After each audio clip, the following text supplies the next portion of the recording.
ما أريد من هذا الشعب إلا أن يزيد في الحمد والشكر إلى الله عز وجل، ويزيد من محبة الوطن، ويزيد من العمل ومضاعفة العمل لما يسعى فيه من خير له وللدولة والأهل. هذا اللي أنا أدوره من الشعب،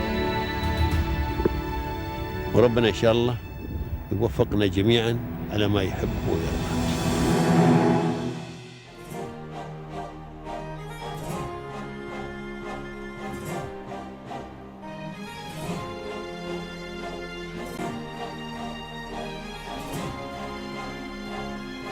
Hello everybody, each one of us have a successful story in the world. Today we are here to discover one of the most lovely and inspiring story about Mr. Sreekumar.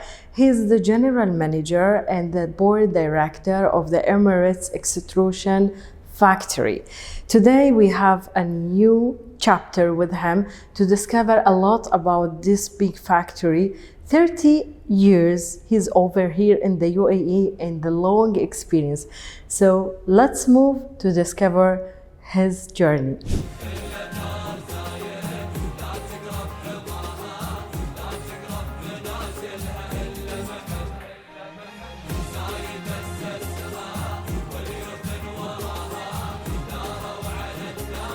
I take this opportunity to express my gratitude and a big thanks to the visionary leadership of UAE. Due to the progressive leadership and continuous push and fostering of global standards, UAE today set benchmarks in global governance.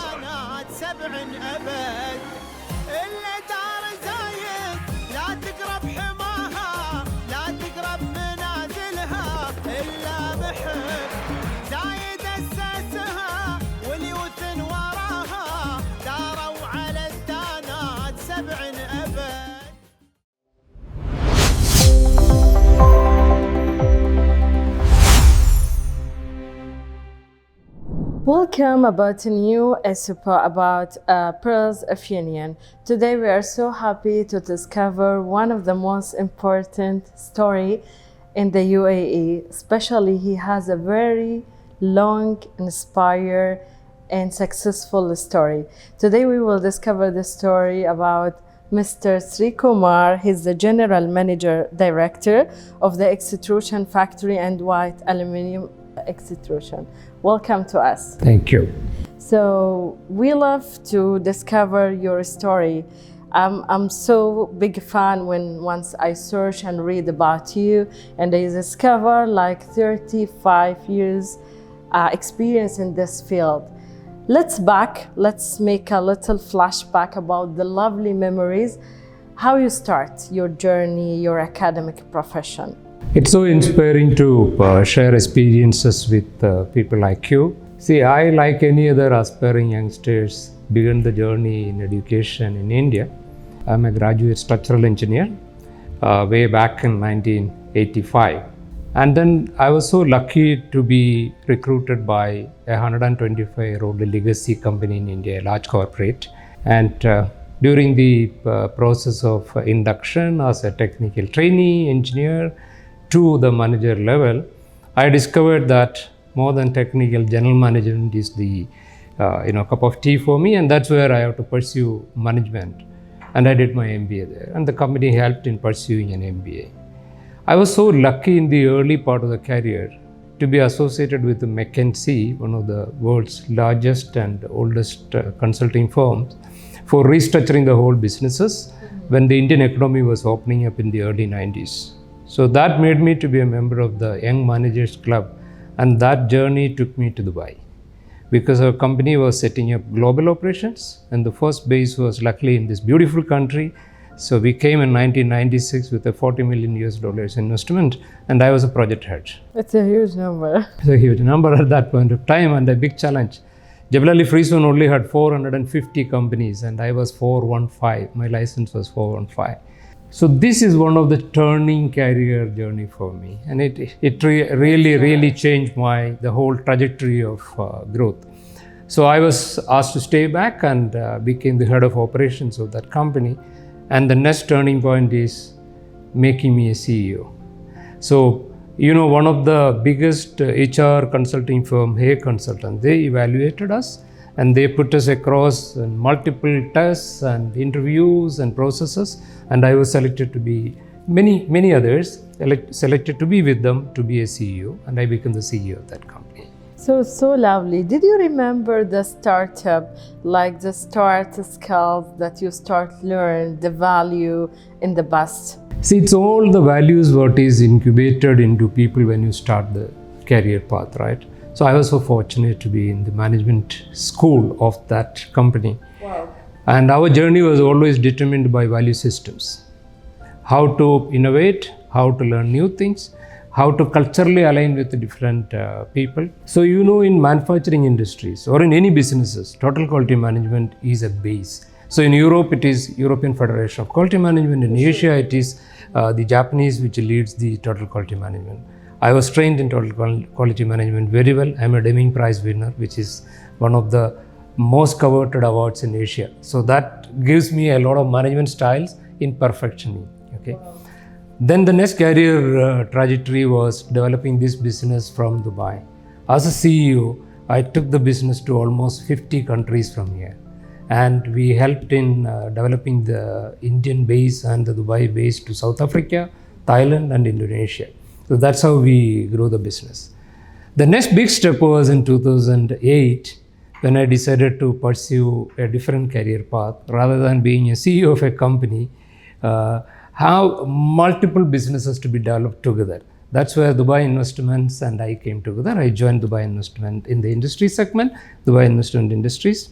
I take so proud to say that Dubai Investments was a progressive, forward-looking company here, publicly listed, and was developing multiple industrial clusters. So before Dubai, what is the exceptional experience that you had it? So the most exceptional experience was being the head of projects for the first overseas investment of my group company in India. This is the first one. This is the first So time. lovely. Yeah. You have something until now at your office or the memories of this? I have the Deming Prize award, but unfortunately it is not in this office. It's my head office, yeah. Behind every inspiring stories and successful stories, for sure there is a support person. So who's the first support? Who's the back? So at different points of the career, I had different people. And at one point of time, then I started inspiring others. So this is a life journey of cycles. Early in my career, the current managing director of my previous company, he was a colleague of mine, but then he became the managing director. He was a great supporter for me because he saw me having this inspirational drive to innovate and keep, trying to do different things. I changed my electives, if I use the word electives, in management every 4 or 5 years because I need to keep changing, doing different things. So every company, as we know, they have, any company in the world, they have a new stories and they have a unique stories. So we need to know more about the Emirates extrusion factory and about the extrusion, white aluminum extrusion. So tell us about the unique story and what is the secrets behind these stories? See, let me put it in two different parts. Okay. This country, United Arab Emirates, in the 90s started pushing heavily onto industrialization. You may all know the stories. And one of the key sector was aluminium, and the visionary leadership at that point of time itself has seen aluminium is going to be a big thing for UAE. And today, after the oil and gas, aluminium is the single largest exporter from this country in the Made it in Emirates or Make it in Emirates drive. So when Dubai Investments in the late 90s, when it is really started expanding, looked at investing into core sectors which is in sync with the vision of the country. Yes. So that's how we chose aluminium.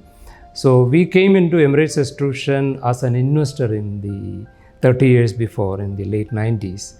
And then 2000, we acquired the whole factory with a vision of making it big.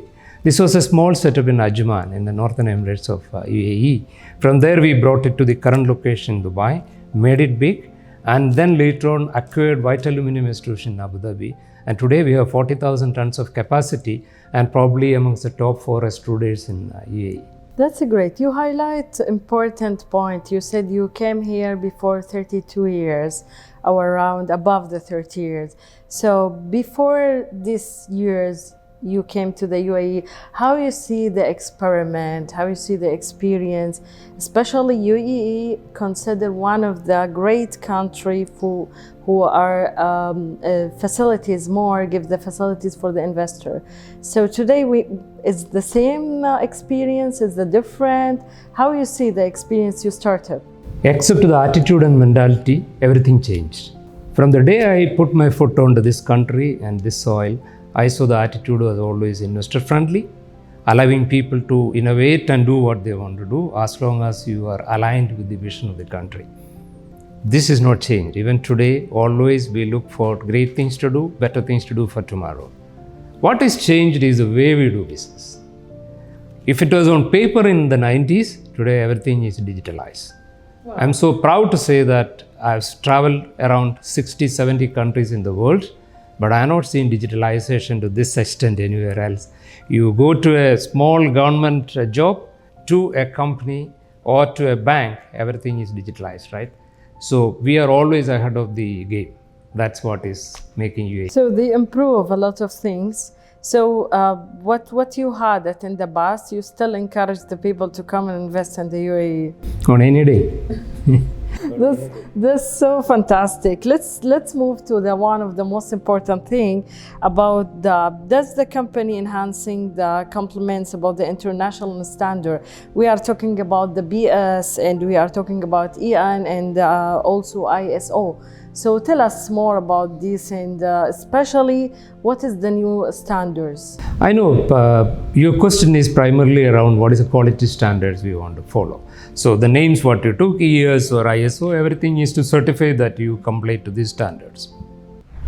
Yes, some of them provides the basics, but what you need to know is this country is doing much more than that. The MOIAT, the Ministry of Advanced Technologies, has introduced the digitalization certification. We are also certified in the digitalization. And we are certified all the ISOs, EN, all the standards what we are talking about. But beyond all this, our certificate should come from our customers. That's our quality management. So last 2 years, we have embarked on a journey of total quality management here. Always customer priority first.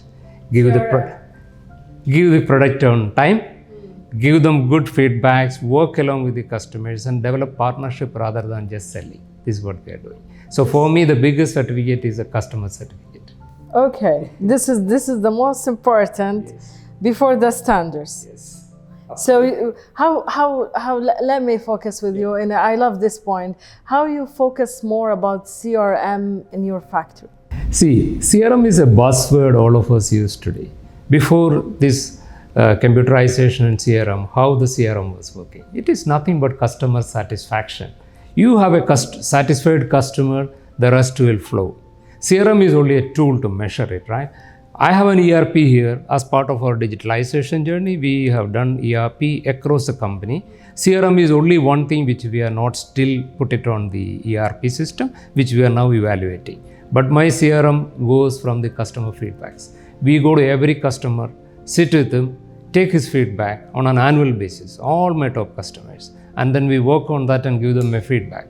So as part of our digitalization journey in Q1 2026, we will be on a CRM. By the way, this is a very big secret for all the business men. All the interviews that I did, all of them, they are focused about CRM. So from the CRM, let's move to the sustainability. You know, sustainability and the AI, they are two important elements. So where is the sustainability and the AI in your factory today? See, we are all in this universe, and definitely sustainability is, I will say, that individual responsibility which lead to an organizational responsibility. You look at this country, hydrocarbon rich, oil and gas based economy in the past, but the leadership plunged into this journey of net zero by 2050. Which country will do this? So all of us in this country doing business here and operating here, we have a responsibility to align with the sustainability. Dubai Investments, our parent organization, is fully aligned in the sustainability drive and the goals of the country. Emirates Extrusion and White Aluminium was two different extrusion companies operating in Abu Dhabi and Dubai. We have sustainability goals. And to give you some examples, we have introduced almost zero waste facades, which is not known much in the construction industry. Wow. So we proved that you can cut facades with the zero waste, and we introduced that, and we are giving a big push for that. On the other side, we have signed a contract for solar power generation here. So half of our electricity will be from the in-house produced solar energy. And most importantly, which many industries have not even heard of, we are in discussion, advanced stages of introducing air to water. So we will make without spending electricity, where is marginal energy is spent, we will convert air to water. So that's a technology which is being pursued now. So if everything goes well, inshallah, we will have it in the second half of the year. On sustainability, we are also now in discussions with Chinese and other companies for introducing the solar frames, which will again give a more of a sustainable product. But more or less, we are working in aluminium. Aluminium is the metal of the future. Why aluminium is more sustainable? Because we make zero scrap. Wow. We have a loop where the scrap is recycled back to metal. So zero waste. So from a sustainability perspective, we are in an industry, aluminium, which is the highest sustainable metal. 100%. That's so fantastic. The loop is complete. This is so fantastic. So the Emirates Extrusion factory has delivered a several landmark. Tell us more about this. Extrusion is generally linked to construction here. That's because construction is growing even now at 8 to 10% here per annum. And construction industry consumes aluminum a lot. In the past it was steel and wood, now it is aluminum. So obviously our biggest customer base is still construction. To answer your question, yes, you name any landmark project in UAE, I don't want to name a single one, we would have sold our aluminum to most of them. Okay, most of the towers, what you see in the Sheikh Zayed Road, definitely our product is there. Most of the prestigious hotel projects in the Palm, our products is there. But more importantly, we are now moving the ladder upwards. Why only in the construction industry? Construction industry is not just buildings alone. It has got much more things, and we are moving into automobile also. So what you are saying before a minute, for a while, you are talking about the future of your field, the white aluminum and extrusion. So tell us the near future, how you see it. Can you take the landscape a little bigger than just only two companies of ours? See, we should be proud of being in a country which is amongst the top 4 aluminum producers in the world. So the entire GCC produces around 6.5 to 6.7 million tons of aluminum, and 2.7 million of that is produced in UAE. And I think around 50 to 70 countries UAE is exporting aluminum. As I mentioned earlier, after the oil and gas, aluminum is the single largest make it in Emirates product which is exported to different countries. So why and how aluminum will grow in this country is depend on how we will go with the times. Today the world is changing. Aluminum is now to do a lot with the nuclear, solar, automobile and power industries and transportation industry. So we are in the short future moving to automobile. We are going to utilities and power. As I told you, we are already in discussion for developing solar frames product, which will go to sustainability as well as product diversification. We will, towards the end of this year, we will study, we have already put a strategy in place, study to enter automobile industry. That's nice. As I discovered from your lovely situations and the lovely stories that you already mentioned it before early, so that's mean you are in the right place for investment and you are in the right place for the environment. So tell us about how you see it, the UAE facilities in 2026 for the investor. Investors comes in different classes and clusters, right? At the moment, we are talking about manufacturing industry investment. So you have financial sector, you have transport sector, you have hospitality, healthcare, and manufacturing. So if I talk about the manufacturing part particularly, UAE has got everything what a manufacturer need here. Excellent infrastructure. Where in the world you will get a port within 30 minutes. Any part of UAE you can have best container cargo in terminals in 30 minutes. Power, zero power interruption. I'm here in this country for now 25 years, as you told, 25 plus years, almost 30 years. I have not seen a power interruption except probably in the 96 or 97 for a 1 hour or something. There's a small power outage, otherwise zero power outage. I cannot count any country with a zero power outage. So the best infrastructure, best friendly environment, finance, easy access to finance. What an investment need? Finance, transportation, skill of people, 190 nationalities in this country living harmoniously together and working hand in hand. So skill is available, finance is available, infrastructure is available, energy is available. What else you need for manufacturing? That's so nice. What we can say more about the market? Do you see it's an international market for sure, more stable? Let's discover with you your experience in the market here. You heard of Operation 300, right? So MOIT rolled out this plan for improving our oil and gas based GDP from 130 billion today to 300 billion by 2030. It's a huge number. People think we will do it. To me, we will do it because the environment is created well. The laws are made so friendly, and the positioning of UAE in the world today is very different. Thanks to the visionary, forward-looking leadership, today you take any sector where UAE want to put our foot in, we have put a very different benchmark for the world. So people are looking forward to coming to UAE for investment. I'm sure we'll make it. 100%. 100%. I'm convinced. I'm an ambassador for that. So after they seeing the video, 100% you're gonna convince them. But how are you gonna convince the youth people? What do you want to say to the youth people today to start their journey? Because today we will have AI, we will have a lot of things, but still your field, it needs a very huge experience to be more stable in the market and the world market. So exactly what is your message to the youth people who love to start? See, to the youth of this country or larger audience of mine, I always say that always be a learner, because the world is changing rapidly. We are living in a VUCA world. It's not like the previous world. Things are vulnerable. It keeps changing. So you need to learn, unlearn, and relearn. This is a process. Learn, unlearn, and relearn.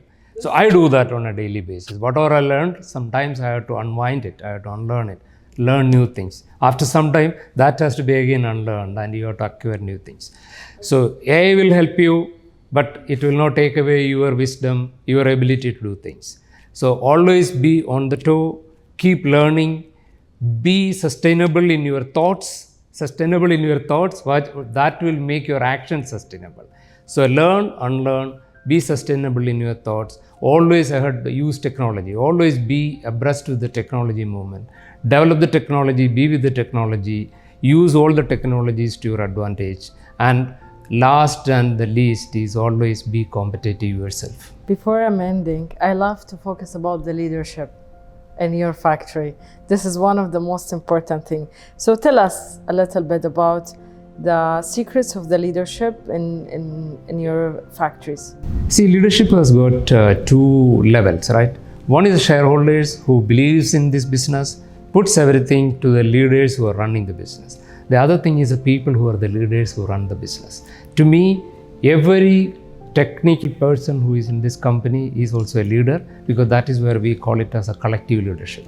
So this company and our institution believes in collective leadership, and our people believes in it, and they deliver, and we promote that. From the shareholder side, from Dubai Investments, our Vice Chairman and CEO, Mr. Khalid bin Kalban, he always believes in diversified industries, keep encouraging, and the Dubai Investments always put focus on this. The chairman of these two companies is Zaid Al-Rakbani. He always encourages the adaptation of new technologies and innovation in the business and encourage people to be self-reliant. And all of us here in both the companies, we keep developing leaders. So we see everybody in the company is a leader in his area of influence, right?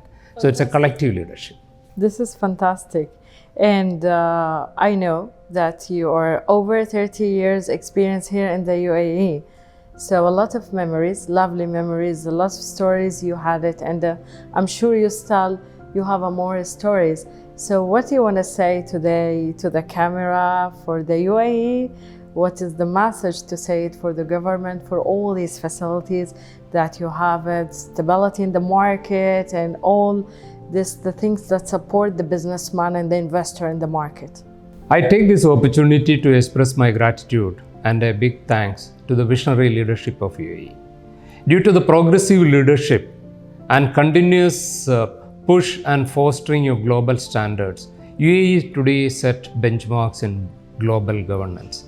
Look at the Emirati passport today. With all this progress what we made here, the passport of UAE, the Emirati passport, has become one of the most valuable passports in the world. We have set benchmarks in AI, sustainability, governance, and whatnot in many sectors. May Almighty bless this country to progress further. Thank you very much. So we are so loved to discover your story today.